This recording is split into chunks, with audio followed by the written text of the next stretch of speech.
Hi, welcome everyone. Today I wanted to welcome you into my kitchen and show you how to make a simple sauerkraut, because this time of year is awesome for re-inoculating your gut with probiotics, specifically probiotic foods, because just taking probiotics as a pill doesn't do the same thing as actually having probiotic foods in your diet. And sauerkraut is one of the simplest ways that you can get a homemade probiotic food into your diet.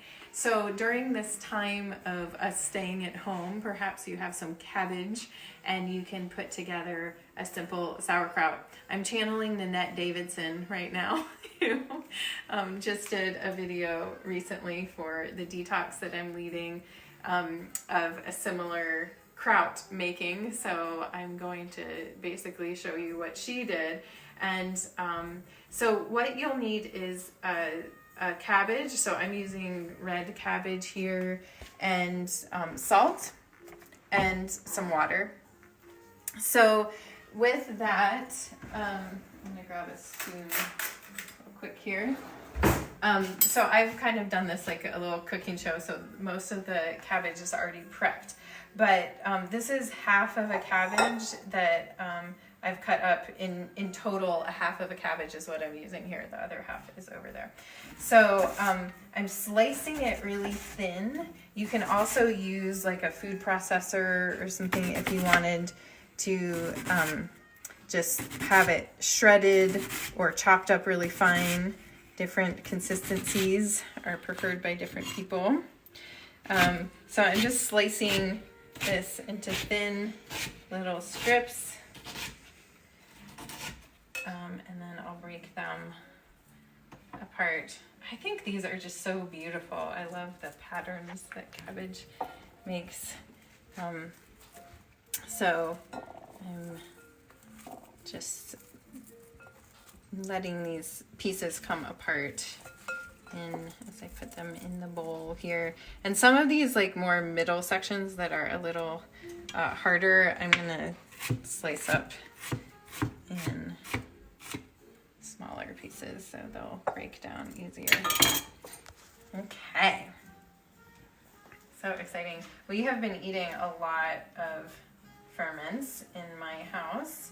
A couple weeks ago I made a purple cabbage kraut, and I also made a spicy carrot ferment. So carrots and beets ferment a lot faster than cabbage does. So just keep that in mind as you're creating a ferment. So a lot of vegetables can be fermented, but kraut is one of the most well-known ones. Oh, I wanted to show you all too. This is a book that Nanette Davidson, who I mentioned before, wrote for the John C. Campbell Folk School. That's why it's called the Folk School Cookbook. And she has a really wonderful recipe in here. Maybe you can zoom in on that. So David, my partner, is being our filming dude today. So here's a sauerkraut recipe. So you can see here, it's 1 medium head of cabbage and 1 tablespoon non-iodized salt. So I'm using half a cabbage, so I'll use half a tablespoon of salt, and that's basically the recipe. So here's my tablespoon, and you need to use non-iodized salt. That's the ticket here too. So half a tablespoon of salt there. So I'm going to sprinkle that over it. Let's see what she says. So she says, place the cabbage in a large non-reactive bowl. So either glass, ceramic, or stainless steel is best. So sprinkle the salt over it, and then work the salt into the cabbage with clean hands. I just washed my hands before starting this video, squeezing and crushing it. So this is where you get to work your hand muscles and get the cabbage smushed up. So at first it kind of feels really dry and like not much is happening. And then moisture starts to come through. So this can take a little while.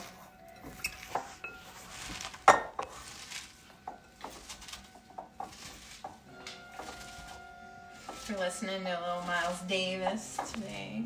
A little rainy day in Virginia. We've got some kitchery in the rice cooker for lunch. So I'm smelling that. So you can see, maybe you can zoom in here a little bit, that it's starting to get more moist. You can see like it went from kind of being dry to being more moist. And so I'm going to keep massaging it. Oh, look, Shannon and Kathleen are watching. You all already had this demo, but you can have it again. Maybe we'll inspire some more videos from Nanette. She's such a great cooking teacher. If y'all want to check out what she's doing, she has a Facebook page and website called Brasstown Potluck. She's quite knowledgeable, so it's getting even more juicy now.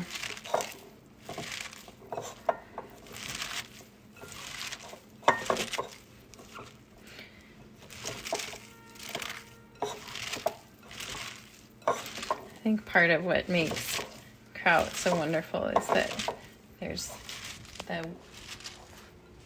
the work of the hand in it, you know, like handmade things are so, there's something so precious about them. Like handmade pottery to eat or drink out of is very different than like factory made or store-bought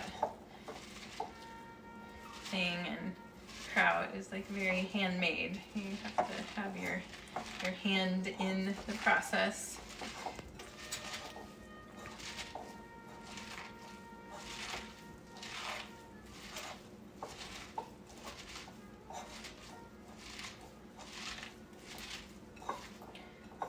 Continuing to knead it here. You can see on my hands they're pretty wet now, and this is just from the cabbage juice the cabbage and the salt interacting with my squeezing.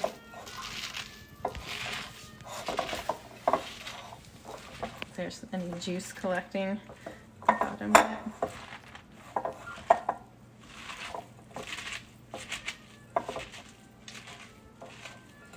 Okay. I think that looks pretty darn good.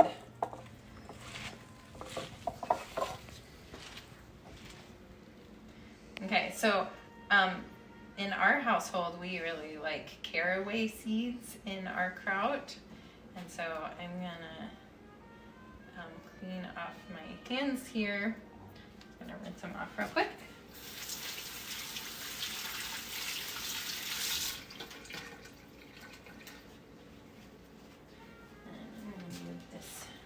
Out of the way for a moment, and so I'm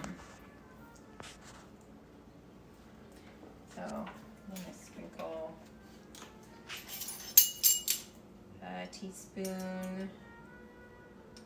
heaping teaspoon of caraway seeds. You want more than that, don't you, David? 2 teaspoons? David loves the caraway. I'm going to use 2 teaspoons of caraway.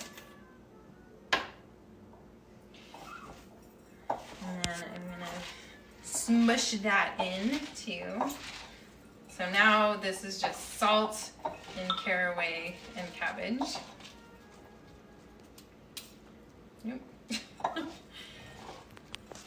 Okay, and then I have a clean jar here that I'm going to pack this in.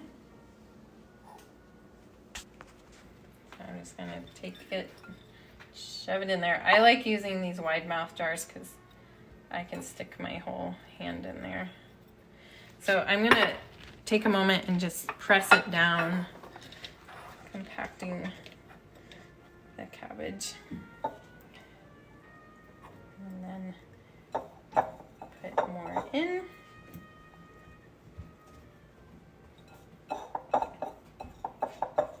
Nice thing to do on a rainy day.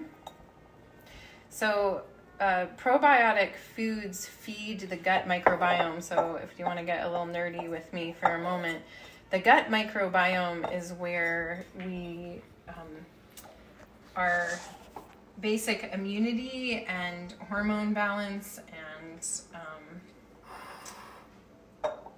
digestive health for sure arise from. And Western medicine is just learning this, like that the gut biome is so incredibly important. But Ayurveda has known that for many, many, many years, that like thousands of years, that gut health is your gut microbiome is the seat of your health, all health, body, mind, and spirit. So at certain times of the year, specifically in the spring and in the fall, are times when we want to really nourish the gut microbiome. It's the times when we detox, when we cleanse, clear out the stuff from the season before, and I'm gonna do half of this,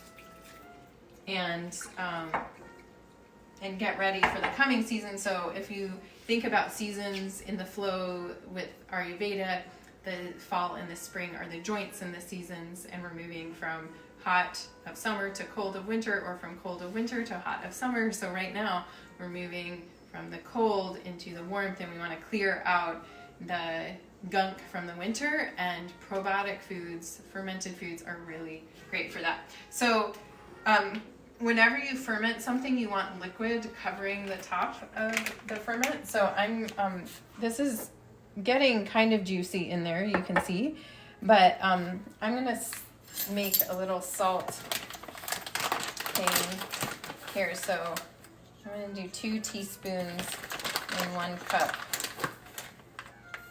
of salt.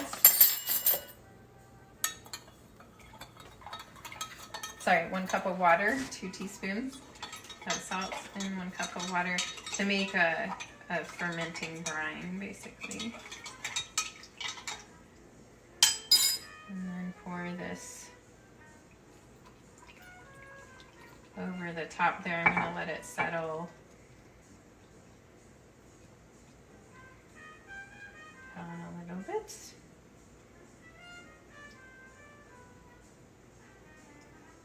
Okay, so you can see now there's a little bit of water covering the plant material. It's still bubbling a little bit. And as this ferments, the cabbage will continue to make more juice. You want to make sure that you never stick anything that's not clean in your ferment. So no unclean fingers, no silverware that has already been put in somebody's mouth or isn't clean. And so I'm going to put my cap on here. This allows for it to be in an environment where there's not airflow, and that will help the fermentation happen. This can sit on the counter for a few days. Depending on the temperature in your house, it will ferment quicker or slower. The warmer it is, the faster it will ferment, but don't like put it in the oven or anything. But after a couple days, I can check this and see if it's ready to eat. And when it's ready to eat is when you like the flavor of it. So you might taste it and feel like, yeah, that's good. And then somebody else in the house might taste it and say, no, it needs to go longer. So you all can work that out. But it'll be a process that you have to check on. Every day you can unscrew the lid and just let it breathe a little bit and screw it back on.